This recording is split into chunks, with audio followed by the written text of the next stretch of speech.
Good afternoon, everyone. I'm very pleased you could all join us today. My name is Sarah Thompson. The Atlantic Women's Business Series is an initiative of the Atlantic Canadian Women in Growth Partnership Project. It's a 3-year project funded by ACWGP and the federal government's Women's Entrepreneurship Strategy. This project aims to increase the participation of underrepresented groups and sectors in the women's entrepreneurial ecosystem in Atlantic Canada. This partnership project allows for the sharing of networks, resources, and expertise between 4 women business organizations and also the 4 Atlantic provinces, and thereby increasing the capacity to support all women in all phases of their business. We are a team of 4, and you can see our team of 4 here. We have Rose Fitzpatrick, and Rose is with PEIBWA in Prince Edward Island. Isabel Arsenault is with the Women in Business New Brunswick, and Denise Williams is with the Center for Women in Business in Nova Scotia. And myself, I'm Sarah Thompson, and I'm with NLOWE here in Newfoundland and Labrador. Before we get started, I just wanted to take a moment to share with you an exciting project initiative that's being launched in New Brunswick. Isabel and the Women in Business New Brunswick have collaborated with Indigenous communities in New Brunswick to launch an Indigenous women's artisans website. The URL is being put in the chat now. Rose, I think you're going to do that for us. I encourage you to check it out.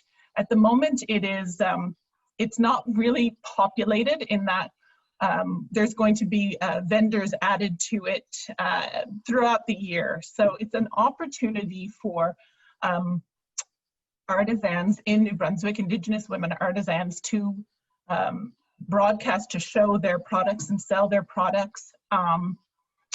Where originally they would have been selling those at powwows throughout the summer, that because of COVID hasn't been able to happen this year. So this is an opportunity for them to be able to sell their products now within their communities, but within the province and even beyond potentially.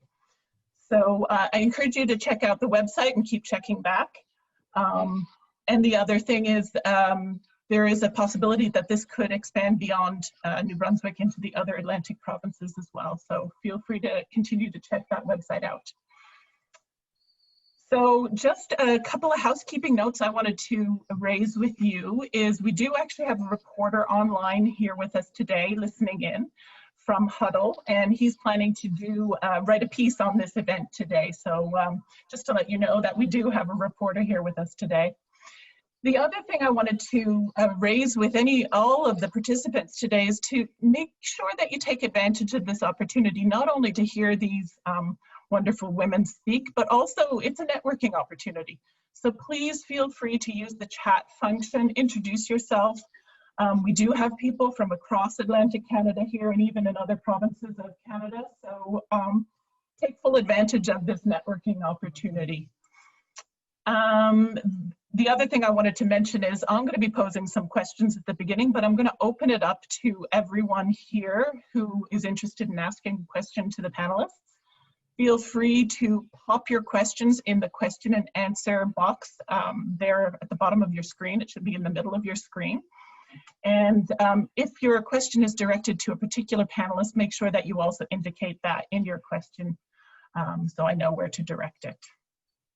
So this is the second in our Atlantic Women's Business Series, and we hope that through these sessions to provide the opportunity for other aspiring entrepreneurs to see themselves in these women leaders and to chart their own path to entrepreneurship. Did you know that according to a report by NACA, the number of Indigenous women entrepreneurs in Canada is growing, and it's at a higher rate than Indigenous men entrepreneurs? Indigenous women entrepreneurs contribute to their communities by generating wealth, by creating jobs, acting as role models, and becoming leaders. I'm very excited to introduce 4 such leaders to you today to share a bit about their entrepreneurial journeys and some tips and tricks they've learned along the way. First, I'd like to introduce you to Charlene Comden. Charlene owns Rock Solid Diesel, a vehicle and equipment diesel repair company in Grand Falls, Windsor, Newfoundland and Labrador. She's an award-winning Indigenous entrepreneur and business owner with a history of defying expectations, particularly as a female of Indigenous background in a non-traditional area of work. Rock Solid Diesel was born in 2013 with just a truck and a trailer. Now it provides a mobile 24-hour diesel truck and tractor repair service, as well as maintenance and repair service at its garage. Its client base has grown to over 200 companies, and it expanded to a 4,800 square foot building with a 4-bay garage. Rock Solid Diesel is also a boon for the community, hiring local apprentices and journey people. At present, Rock Solid Diesel has 4 full-time employees. Charlene is the recipient of the 2016 NLOWE Female Entrepreneur of the Year Award, 2016 Businesswoman of the Year Award for the Exploits Regional Chamber of Commerce, and in 2018 she won the NLOWE Trendsetter Award. Welcome, Charlene. Jolene Lasky is from New Brunswick. She owns Wabanaki Maple, where she's taken a twist on the traditional Canadian staple and is creating signature flavors of barrel-aged maple syrup. The business is made up of a very small team. It's Jolene as president and CEO, her spouse, who works part-time as operations manager for the maple syrup facility, and last but not least, a sales and promotion coordinator. Jolene started the company in January 2018, located in her community of Tobic First Nation. And their products are located in over 50 retail stores across Canada. And that was 50, not 15. Jolene's inspiration came from her Indigenous roots and ancestry. It was a combination of wanting to share her passion for great food and to share in her rich and vibrant culture through these maple syrup products. Jolene strives to give back in a positive way and to contribute to the economic growth and development of her community. Jolene got her start with the Joint Economic Development Initiative's Indigenous Business Incubator Program. And in 2019, Jolene's company won the grand prize of the Canada FedEx Small Business Contest. She won $30,000 to help grow and scale her business. Welcome, Jolene. Thank you. Thank you, Sarah. Melissa Peter Paul is a Mi'kmaq quill artist from ACWGP First Nation in PEI. Melissa grew up immersed in cultural teachings and surrounded by a family of basket makers. She began her artistic expression at a young age, making regalia and beadwork, and is skilled in both traditional and contemporary styles. Melissa's exposure to other Mi'kmaq art forms led to her quill work, a traditional skill of using porcupine quills that are inserted into birch bark and edged with sweetgrass or spruce root to create beautiful artworks. Melissa was accepted into an apprenticeship with Mi'kmaq Quill Art in 2015. She launched her professional career as a Mi'kmaq quill artist with her first solo exhibit at Receiver Coffee, presented by This Town is Small in Charlottetown in 2019. Melissa's work is heavily influenced by 20th century Mi'kmaq quill work. She has had work commissioned by numerous people, including the Premier of Prince Edward Island and the University of Prince Edward Island, and her work has also been displayed at the Confederation Centre of the Arts in Prince Edward Island. She is supported in her harvesting efforts by her family, and Melissa is proud to be passing on the art to her 2 sons and to her broader community. Welcome to Melissa. Lastly, but not leastly, if that's a word, Cheyenne Isaac Glode co-owns Ulnug Clothing Company with her friend Jennifer Denny. Now living in the community of Millbrook in Nova Scotia, Cheyenne grew up in help me, Cheyenne. Listegooge, thank you. Where she began honing her traditional art and craft skills. Her Mi'kmaq roots run deep and are displayed proudly in her art and design. In 2014, she graduated from an Aboriginal Art and Design program at the New Brunswick College of Craft and Design. In 2018, Cheyenne and Jennifer teamed up to create Ulnug Clothing Company, and Ulnug means people, combining Mi'kmaq tradition with modern fashion. They launched their fall-winter line of ready-to-wear apparel,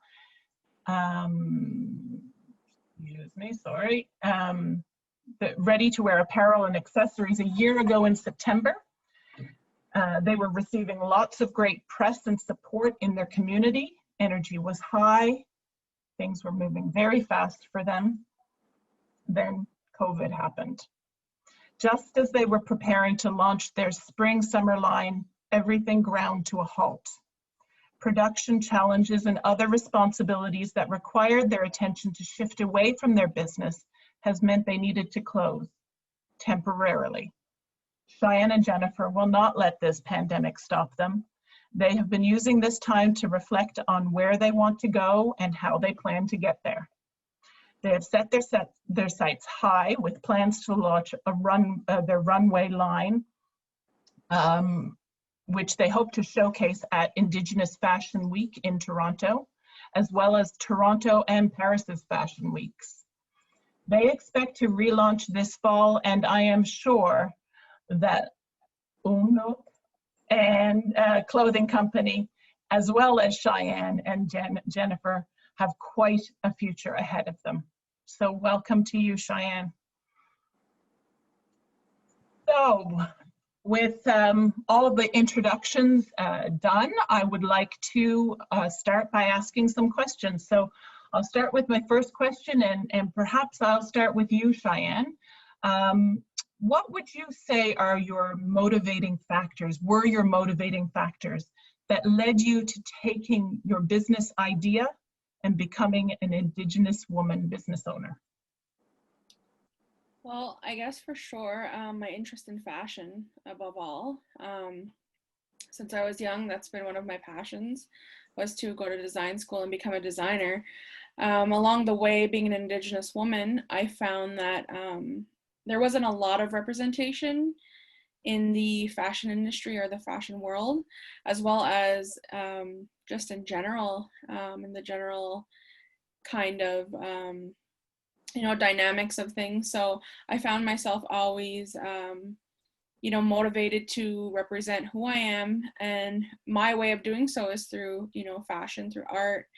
And I think that as women, every day we have the opportunity to wake up and, express ourselves through fashion, if that's something that, you're into or desire. So I was, and I think that's been one of my biggest motivations, as well as seeing the want and need, by community, by, young people, to just really have that avenue to represent who they are. So that's always really been my motivation, as well as just kind of drawing confidence and, I guess, creativity from being able to, style yourself or, things like that. So that's kind of been, where my motivation comes from.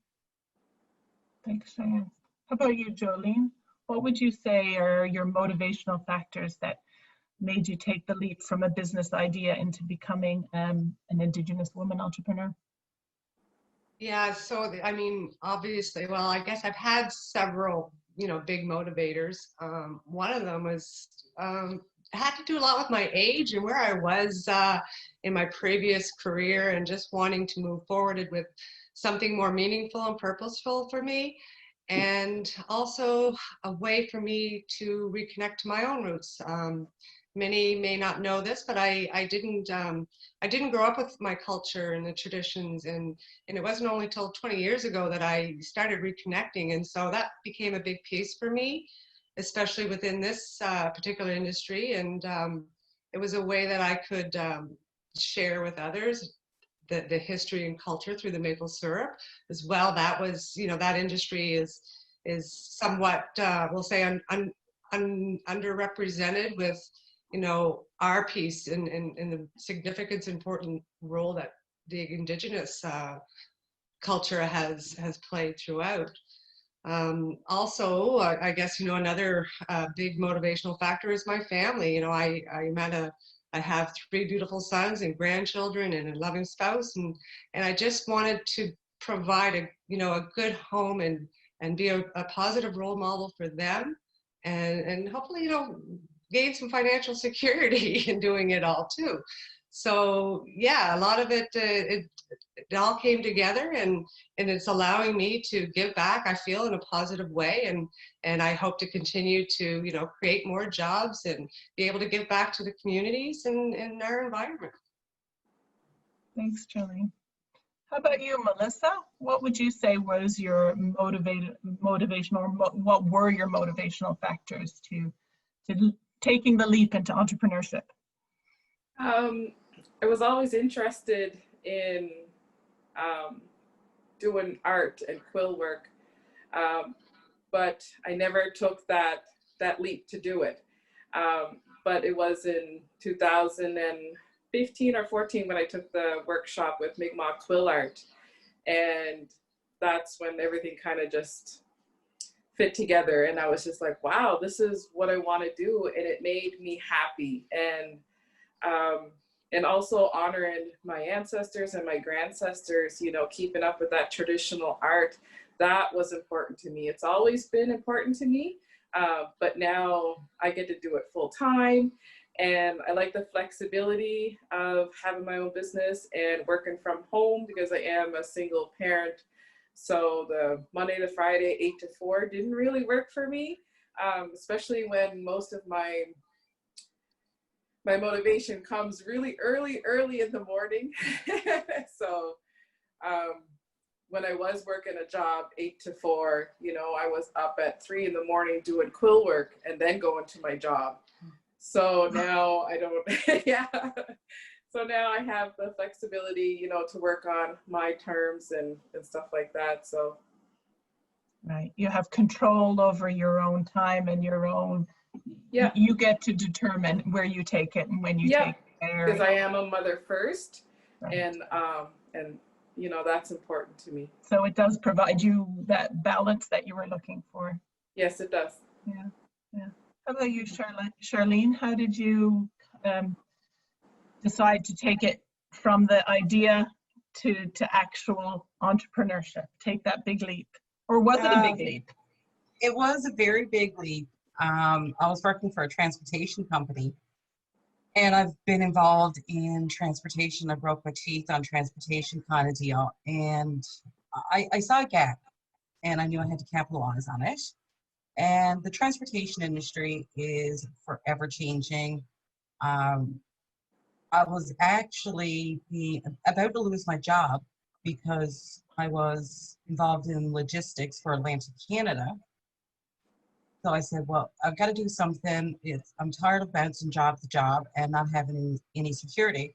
So I had to sit at the driver's seat and take control. And I actually said to my husband, he had 2 choices. Either come to work for me, he's a mechanic, or that was it. He was going to work at Muskrat Falls, and we could make a decision from there. So he made the right decision and came to work. It's not like he had much of a choice. He didn't. So, I was working for the biggest logistics company in Atlantic Canada. I had 6 months to prepare for what was to come. All logistics were taken out of Newfoundland. So I was like, I'm done. This is time. It's time for me to take control of my life and my destiny. So that's how it started. And my motivation continuously comes from within. It comes from our community and our nation. And by the nation, I don't mean Canada as such. I mean my First Nation, my Innu people, my aunties, my grandmothers. And those are the ones that continue to motivate me.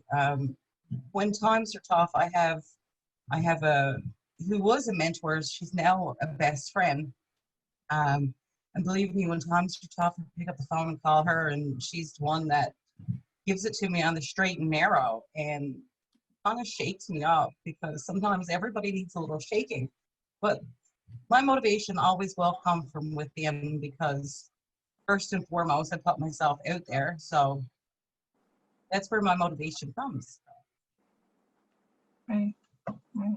Interesting. It's amazing. We all do need, even though, I mean, it does have to generate from inside, we all do need that person in our life that will challenge us, but challenge us in such a way that we're respected, and we feel respected. We feel as though we're able to take the information that they're giving us, whether we necessarily want it or not, but know that we're receiving it from someone that has your best interests at heart. We all need those kind of mentors in our life, I think. So let's go to our next question. What would be your top 3 pieces of advice that you would give yourself, your younger self, right at the beginning, when you're right about to get started? And maybe I'll go right back to you, Charlene. You ended the last one, but I think I'll start with you for this one. What advice would you have given yourself if you had that opportunity? I think that in the beginning, I didn't realize what I was getting myself into. I didn't realize that owning your own business is hard. I don't have any children myself, so when people ask me, do you have children? I always say, yep, I have a child. It's about 6 years old. It's still colic and cries every day. So yeah, rock solid is my child. So I think 6 years now. When I was getting into business, I wasn't mentored back then. I just knew I wanted something else, something more. But I should have done a little bit of more homework and question, do I really want to put my life on hold for X amount of years? Because you come second. Right now, my life comes second. First comes rock solid. So I think at the beginning, I should ask myself those questions. Sometimes I struggle with that balance, because no matter what, we are women. And sometimes women struggle with the balance of balancing life. Even though I'm not a mother, I still present myself as a mother to other people. So finding that balance is sometimes difficult. So I should have really did a little bit more research, a little bit more mentoring back when we first started. So that would have been some questions that I would have asked myself. Coming back to that mentorship piece again, right? Yes, definitely. It opens your eyes, I guess, more to the realities that entrepreneurship leads you to. Melissa, how about you? What would you have? What advice would you have given yourself when you first were started? It took me a while to get started. You know, this as a business, being an artist, I had that idea for a long time, and I had so many people asking me, like, why aren't you doing it? Why? And I was just afraid to, and I didn't know how. But the advice I would give my younger self is just do it, you know, just do it. And don't be afraid to fail or to make mistakes, and don't be afraid to ask for help. There was a lot of times that, you know, when I did ask for help on a certain thing, I still didn't understand it. And I asked again and again. And I wasn't afraid to keep asking until I fully understood what they were saying. And then, yeah, just to do it, jump right in, That's my advice that I would give to my younger self. And to seek help, get Yes, those and to seek questions help. Yeah. answered to your Yeah. satisfaction, till you have Yeah. it. Yeah, Yeah. good. Jolene, how about you? What advice would you give yourself, your younger self, at the beginning? A couple things. I would advise myself to, trust my intuition and go with those gut feelings before, decision making and moving forward with things too hastily can save a little, more time and maybe even money. The big thing is, I would say, make sure to build your network, and that would include, other business owners and associations, organizations that may relate to your industry. I think it's very valuable to have a mentor or mentors to help you navigate through so many different, there's so many programs and initiatives, and it can be overwhelming. So having a good solid network of business advisors would be one thing. Yeah. Right. Cheyenne, I know you're relatively new to this, so maybe it's fresh in your mind. What would you have liked to have known? What advice would you have liked to have had right from the get-go?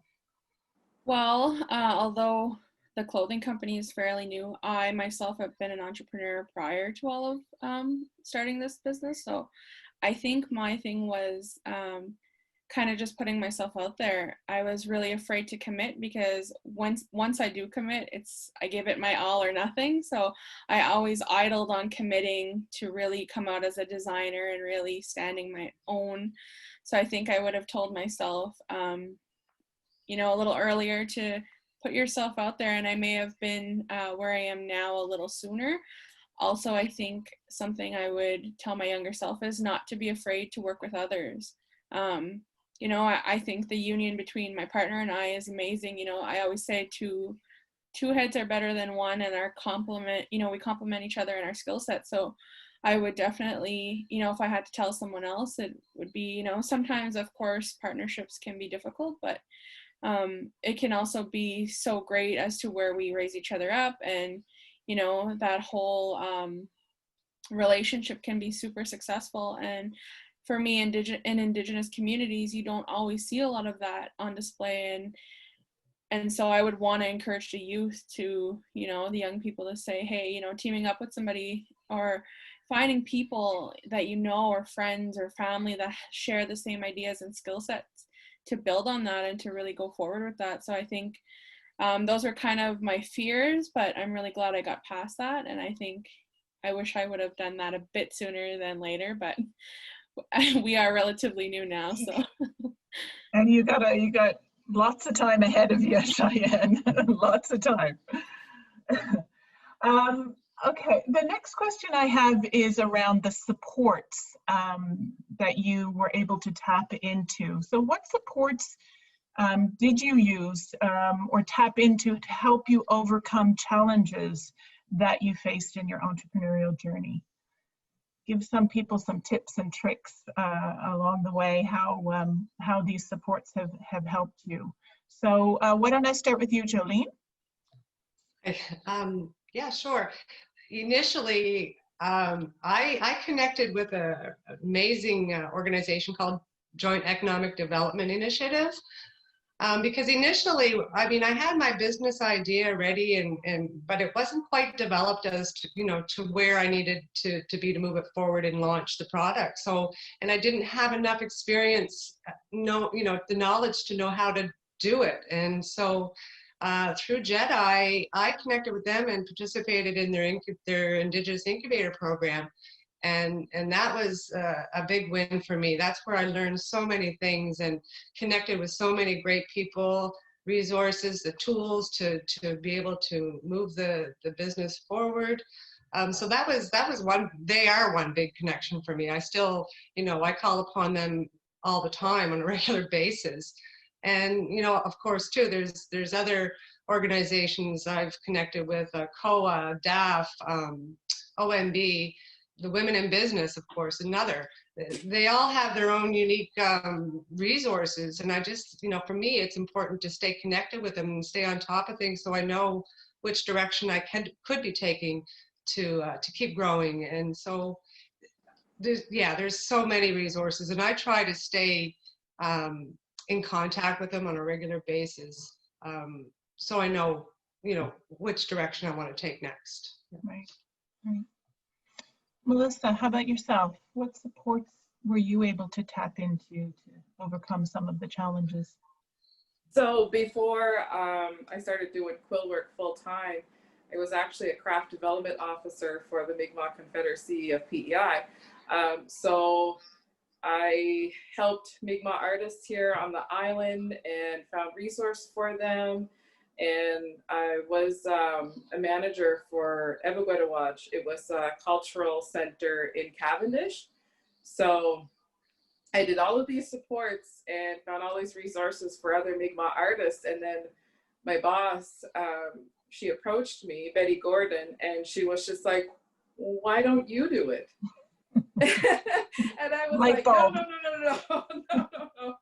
And for about 6 months, she kept bringing up the idea to me and then bringing people in and trying to, like, you know, get that spark going. And then finally I was like, okay, I'll do it. And she just had total faith in me. And she set me up with a pilot program with a business mentor with the MCPEI. So I had an amazing business mentor that helped me with everything. Getting started, and I started the self-employed program, and that was awesome too. So everything that I was doing before, I kind of was just like, I'm gonna tap into all of those, you know, all of those supports and see where it takes me. And also my cousin Cheryl Simon, she's my teacher, my quill teacher. She's a Mi'kmaq lawyer, and she studied quill work 10 years before, you know, taking me under her wing.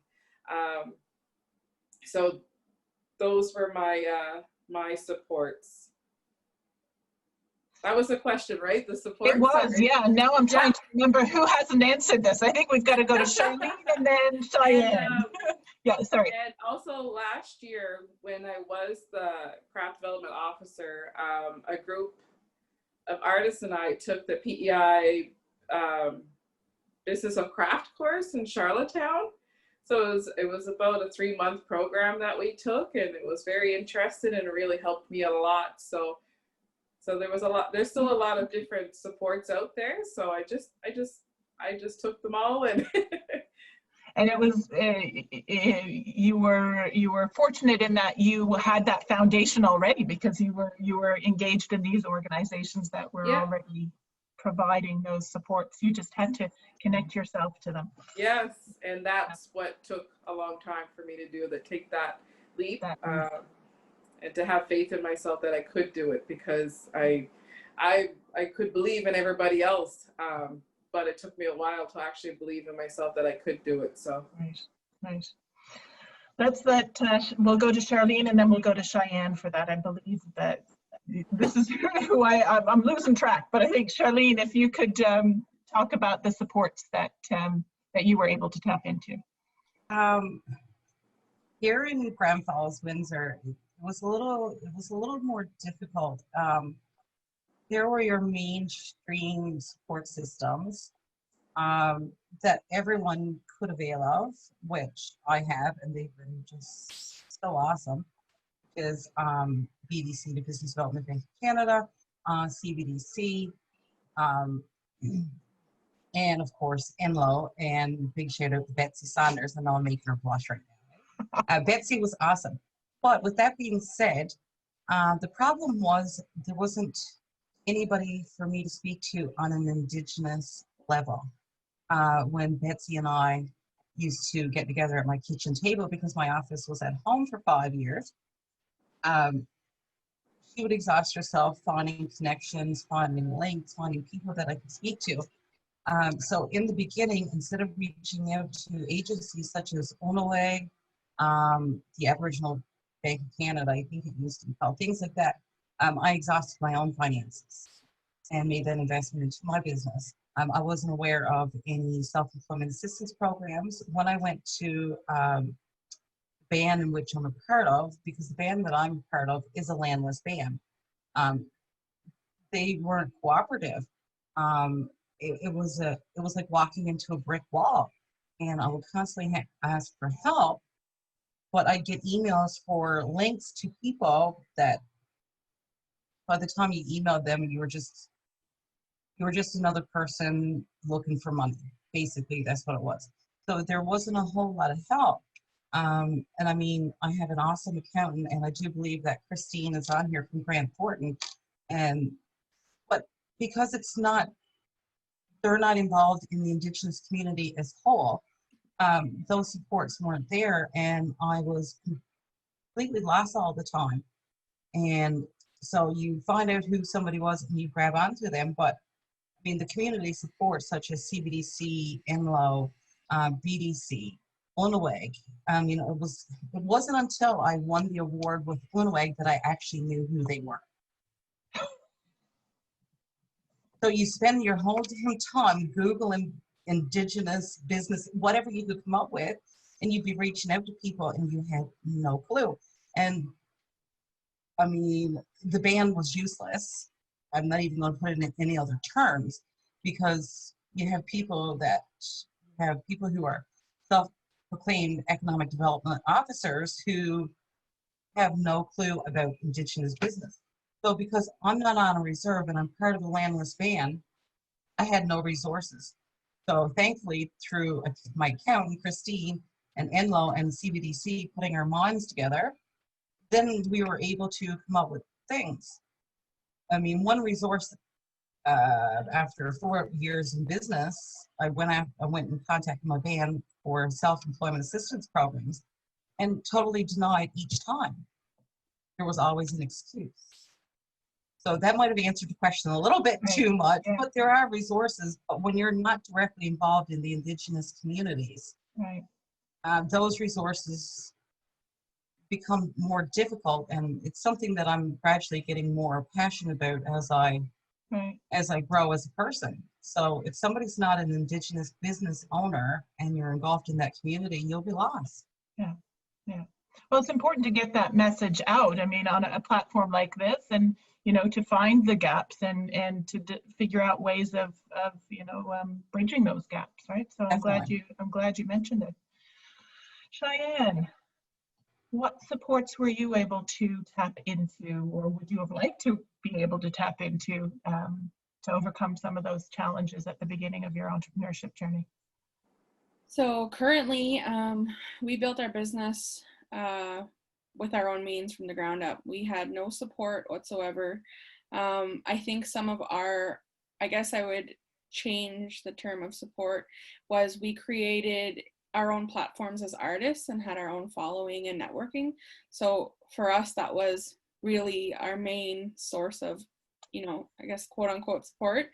But we have not accessed any funding to date, or have received any type of contributions or anything like that. Ironically, I do work for NLOWE, so I was able to,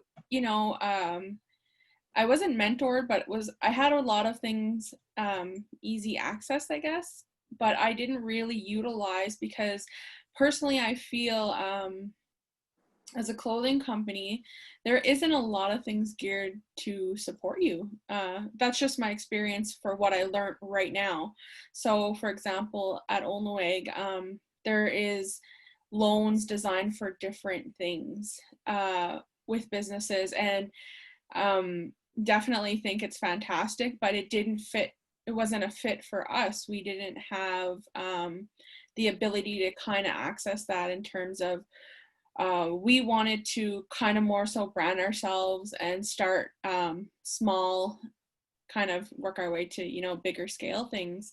And so, monies for product and inventory weren't really a huge thing to be able to access, definitely just at NLOWE at this moment in time. So we did not access anything to date. However, we are now that we are relaunching this Friday, we are looking to access support out there, and we know now how quickly things can change, so we want to get, you know, the ball rolling quicker and operate at a different pace, because when we were, you know, at a high operating point, it was a lot and there was a high demand. So we want to, you know, bridge the gap, and we want to access support. But as of right now, besides where I work, I'm not super familiar with everything out there.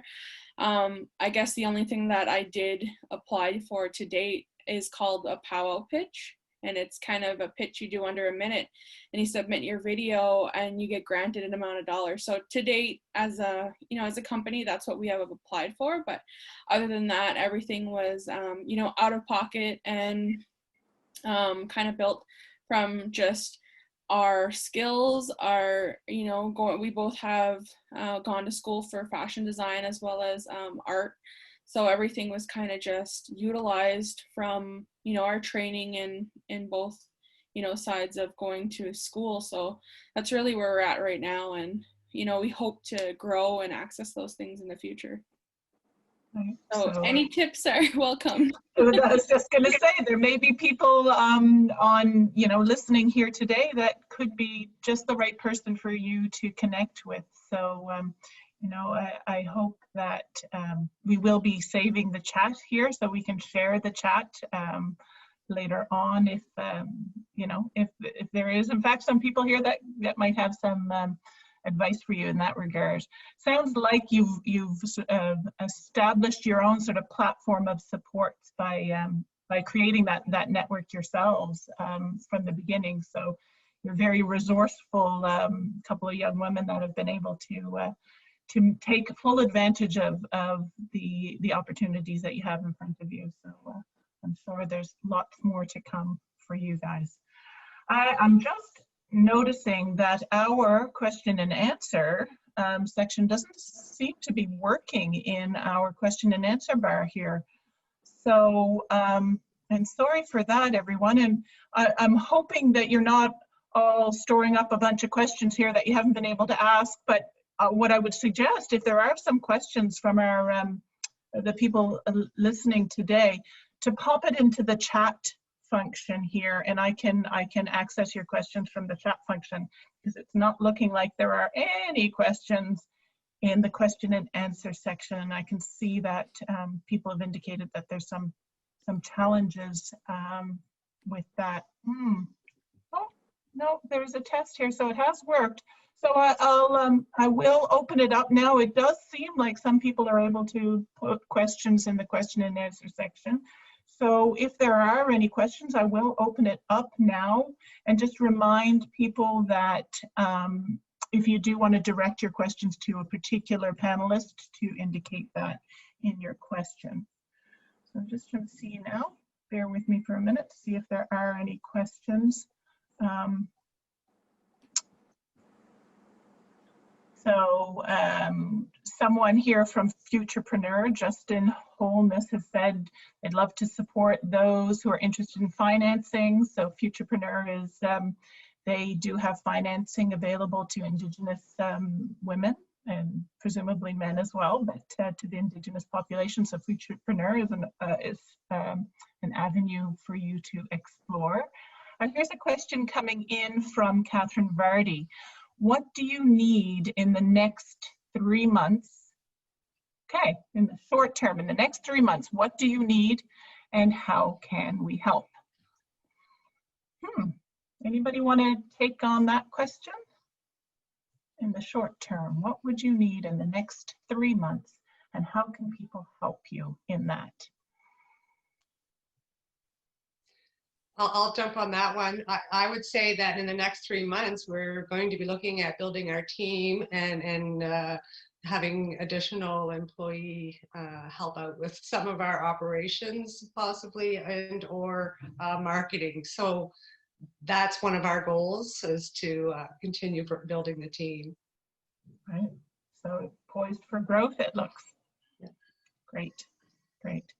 Anybody else can think of in the next 3 months, what might your business need that perhaps could take you to the next level, to provide you an opportunity to do something that you wouldn't ordinarily be able to do. Anything else? Yeah, I think in the next 3 months that my business will be changing. Of course, we can't ignore it. It's here, the COVID. But I think that a lot of us are going to have to start redirecting, start evaluating our business and where we're going. I'm in a non-traditional industry, transportation and heavy duty repair. I mean, I fix, or I don't fix them. I do work on the floor at times, but I think that we're going to need financial assistance. Of course, everybody needs money, right? At the end of the day, it's all about the money. I think in the next 3 months is we're going to have added resources for not only ourselves, but our employees of some sort. We're going to have to reevaluate our business, see how we're going to go forth in 2021, because we don't know from one day to the next what's going to be put in front of us. And so we're definitely going to have to start connecting with the people who are able to come up with a long-term contingency plan for us to see where we're going in the future. So in the next 3 months, I know myself, I'm going to have to continue to build onto that. Yeah. COVID has changed things, hasn't it? It's changed things in people and the way we operate on a daily basis. Yeah. Lessons are going to be learned for sure, and are still being learned, because we're not through, right? We don't know what's in store in the next month or so even. So yeah. Does anybody else have anything they wanted to add to that that question? Yeah, I think for us, we need to live more online. We live online currently, but more so. Yeah. And we had some big plans to have a lot of community involvement and young people and things like that.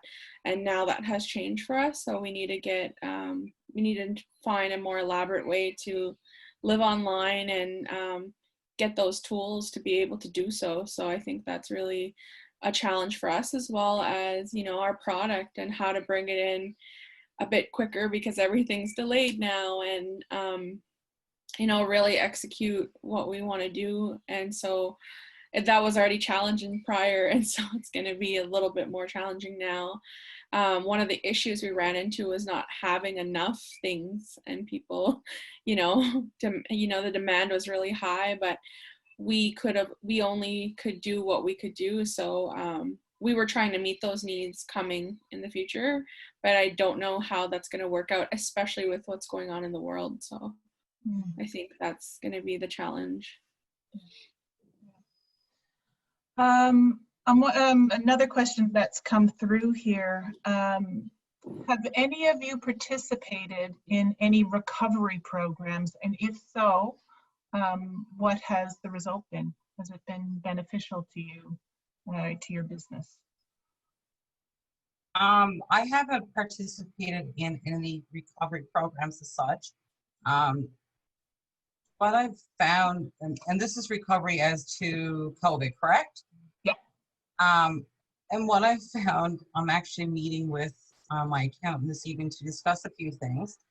But what I found during COVID is this whole recovery, all the programs, everything was so overwhelming. I kind of just went, no, not interested, froze, done. I just have to continue. My main focus now is to keep these trucks moving. All of a sudden we became essential workers here. We had to make sure the trucks were moving, freight was moving. And all trucks were in top repair because we provide service to the local power companies, Hydro and Newfoundland Power. So we had to be open 24/7. So I was kind of focused on maintaining rather than preparing for recovery. So no, I have not availed of any recovery programs. Would I like to know more? Yes. Yeah. So filtering through the information, because you yourself were having to invest the time in the business as you were essential workers. Yeah. Anybody else have anything to add to that? Yeah, so I did participate in one of the recovery programs. I mean, initially when they first announced many of the programs, the government programs, I mean, it was like Charlene said, very overwhelming to navigate through which one was going to be the best fit, because we are still such a young company. And anyway, some of the criteria we didn't meet, but towards the end, you know, it was only a couple months ago that I was able to tap into, it was called the RRRF recovery through a COA. So, I mean, yeah, I've taken advantage of that because as a fairly new company too, it has been very challenging to access, you know, operational costs, especially if you're located on reserve, or it's very difficult or can be challenging. But I've managed to get where I am by bootstrapping and tapping into my own, you know, resources, financial, you know, credit and so forth. But so I was really thankful and happy that that particular program was made available, because I really needed, you know, at the time it was like, okay, I need supplies, I need inventory, and how am I going to keep this company going if I don't have some assistance, you know, because COVID it impacted us negatively in the first couple of months, like most other businesses, and everything was up in the air where we're going with this. So yeah, I took advantage to and applied for one of the programs. Yeah. Good. Anybody else want to add to that question? Yeah, I guess for us, we didn't access anything. My partner, however, is a sole business owner, so she took advantage in her own right. But we just completely shut down. We are looking into I think it's the ELP application loan right now. So it's I guess it's due to COVID, but it has a lot more benefits than the average loan. So we are looking into something that came kind of from everything, this new ELP loan. So that is something that I guess we want to access, but throughout we just kind of closed our doors and had to reassess, and that was really difficult for me, I found, just because I wanted to continue, but I had to support and respect my partner. And, you know, based on everything that went on in the world, it was just the right choice at the time. So. Right. We have another couple of questions that have come in. This is from Lisa. Lisa's asking, this is to all the panelists, what was the main thing that scared you about making the leap into starting your own business? What would be your advice for someone thinking about doing the same? Anybody want to tackle that one? What were you most scared of? Failure.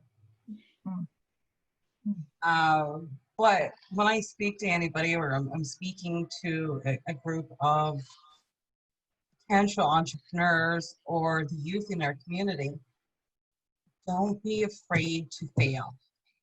Failure leads to success.